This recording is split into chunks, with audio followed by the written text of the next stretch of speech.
अस्सलाम वालेकुम। बोल न्यूज़ में मैं हूँ जवाद कमर। मैं हूँ आपके साथ रमशा साजिद। हेडलाइंस आप जान चुके हैं। बुलेटिन का आगाज़ करेंगे और सबसे पहले बात करेंगे पाकिस्तान खित्ते को महफूज, खुशहाल और मरबूत बनाना चाहता है।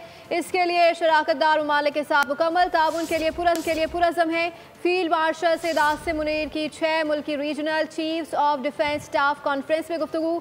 सरहदों के मावरा खतरात और पेचीदा हाइब्रिड चैलेंजेस के दौर में अस्करी ताउन, तस्वीराती मकालमा और बाहिमी इत्तेमाद की ज़रूरत को नागुज़ीर करार दिया। पाकिस्तान की मेज़बानी में regional chiefs of defence staff conference में इलाकाई सलामती और फौजी सिफारतकारी के फ़रोग की तरफ अहम पेशरफ्त हुई है।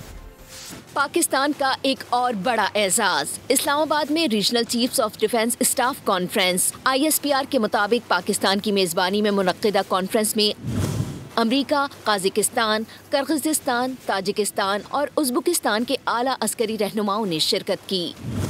शुरा ने सिफारतकारी के लिए पाकिस्तान की क़यादत, मेज़बानी और बसीरत को सराहा। फील्ड मार्शल आसिम मुनीर ने मोअज़्ज़ज़ वफ़ूद को खुश आमदीद कहा। गुफ्तगू में बोले, पाकिस्तान खित्ते को महफूज, खुशहाल और मरबूत बनाना चाहता है।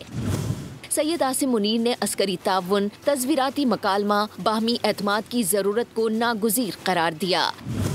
इजलास में शरीक वफूद ने दहशतगर्दी से निमटने के लिए मुश्तरका तौर पर मुकाबला करने के अज़्म का इआदा किया।